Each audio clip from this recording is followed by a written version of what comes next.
Bonjour et bienvenue au Salon de la relation client de l'Ouest. Nous sommes très heureux de vous retrouver ici à la Cité des Congrès de Nantes pour cette troisième édition. Bonjour Élodie Robert. Bonjour. Vous êtes responsable marketing opérationnel chez Kiyamo. Ouais. En quelques mots, quels sont les services proposés par Kiyamo? Alors Kiamo, c'est une solution omnicanale de gestion des interactions clients et donc on équipe des organisations, des entreprises, des administrations de toute taille, tout secteur d'activité pour les aider à améliorer leur efficacité opérationnelle. Donc on a un moteur de distribution qui va permettre de distribuer la bonne interaction aux conseillers compétents et disponibles au bon moment, et ce, peu importe le canal utilisé. Et qu'est-ce qui distingue aujourd'hui Kiyamo sur son marché? Alors aujourd'hui, on a un slogan qui est Build Human Interactions. Et ce n'est pas un slogan qu'on prend à la légère. Donc nous, on valorise la relation client humaine. On croit vraiment qu'aujourd'hui, la meilleure réponse à apporter à un client, c'est une réponse humaine, dotée d'émotions, d'empathie et avec des attentions. Donc c'est le métier des conseillers de la relation client aujourd'hui en centre de contact, et ça le restera indépendamment des tendances technologiques, on pense. C'est vrai, on croit vraiment à cet esprit de co-construction également, d'amélioration continue. Et en cela, on essaye de développer une solution pensée par et pour nos utilisateurs. Et puis, voilà, toujours dans cet esprit, je dirais, de symétrie des attentions. On travaille beaucoup sur le fait de proposer aux utilisateurs, que ce soit les conseillers, les superviseurs, mais également les administrateurs, la solution la plus efficace, la plus fiable et la plus facile à prendre en main pour être efficace, dans les meilleures dispositions pour travailler efficacement au quotidien.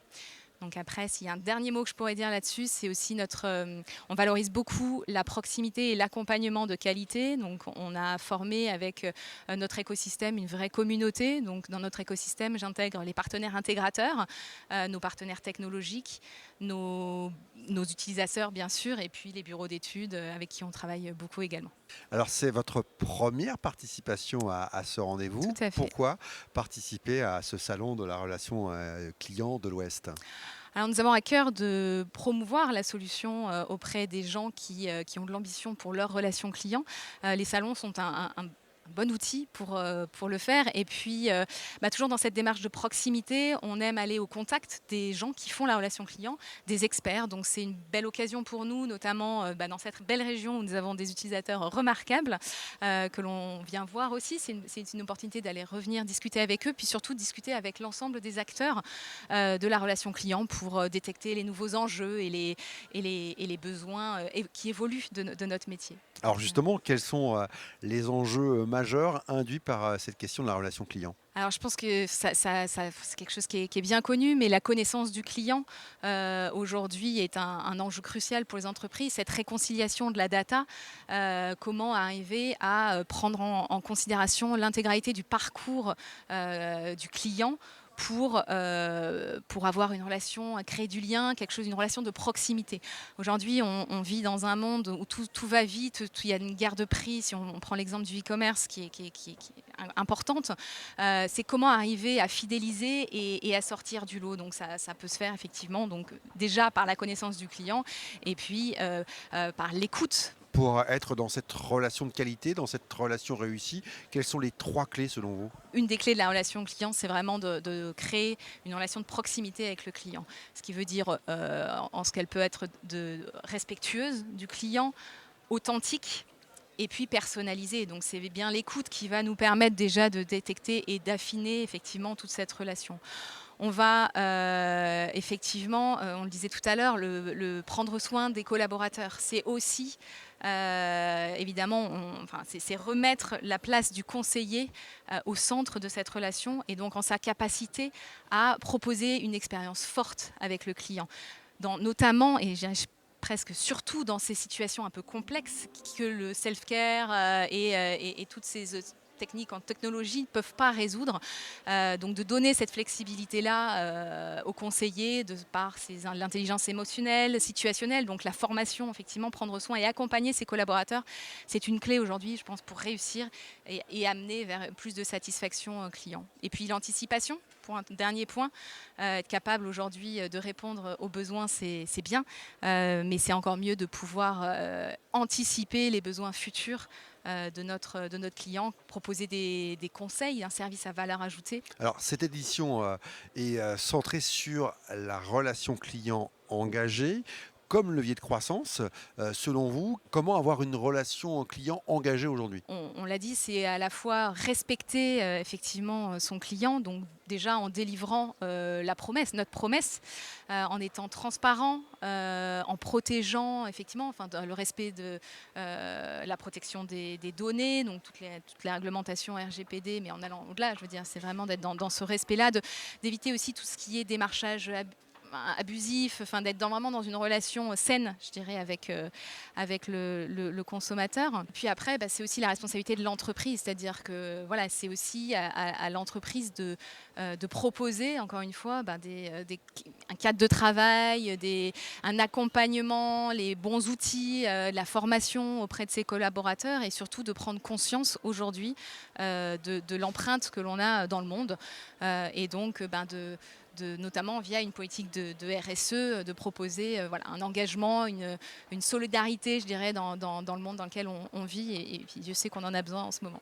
Et pour bien comprendre et bien cerner votre engagement et votre démarche RSE, est-ce que vous avez un exemple concret d'un engagement?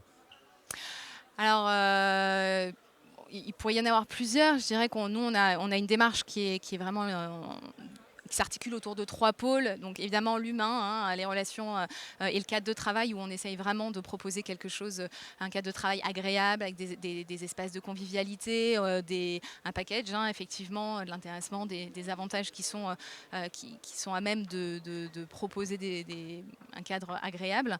L'environnement, c'est-à-dire qu'on est aussi très éco-conscient dans notre entreprise, donc on met beaucoup de choses en place, d'informations, d'animations, d'actions autour de la sensibilisation sur ces différentes thématiques, je dirais que ce soit environnementale ou au niveau de notre communauté, qui est notre 3e pôle, mais qui sont par exemple sur la gestion des déchets, du recyclage, de la valorisation, de la réduction, mais également sur les bonnes pratiques pour réduire les consommations électriques, ou encore de valoriser l'engagement de nos collaborateurs via des actions de collecte à but caritatif, ce qu'on peut faire régulièrement, notamment en période de Noël qui arrive.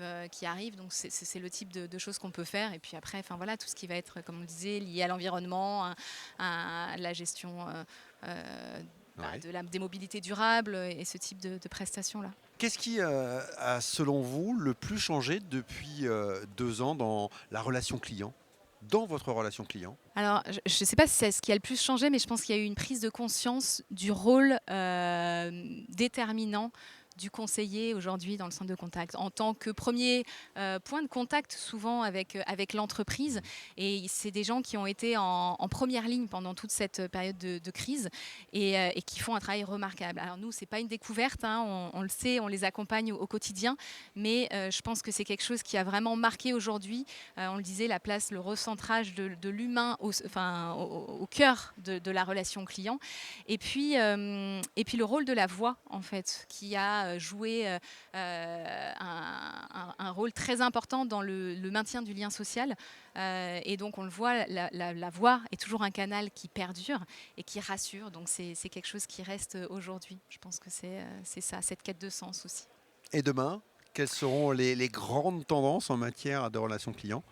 Et demain, alors, je pense qu'elle s'articulera autour de 2 grandes tendances qui sont l'automatisation et l'accompagnement humain, qui peuvent paraître contradictoires, mais qui sont très complémentaires également. On a l'automatisation, le besoin d'immédiateté, d'autonomie, effectivement recherché par le consommateur, et à la fois ce besoin d'accompagnement de qualité, de personnalisation, de sur-mesure, qui sont importants dans des situations complexes. Donc on le disait, cette quête de sens qui sera à la fois, qui est quelque chose qui est déjà présent aujourd'hui, mais qui va se renforcer, notamment avec l'arrivée de la génération alpha, qui a encore plus de caractéristiques à même de faire bouger un peu les lignes, notamment sur ces thématiques d'éco-citoyenneté.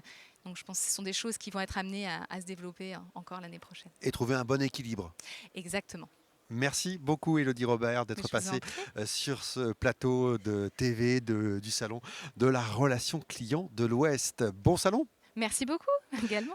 Et on reste évidemment en contact à la fois sur les réseaux sociaux et sur notre site internet relations-client-west.fr. Merci de votre attention.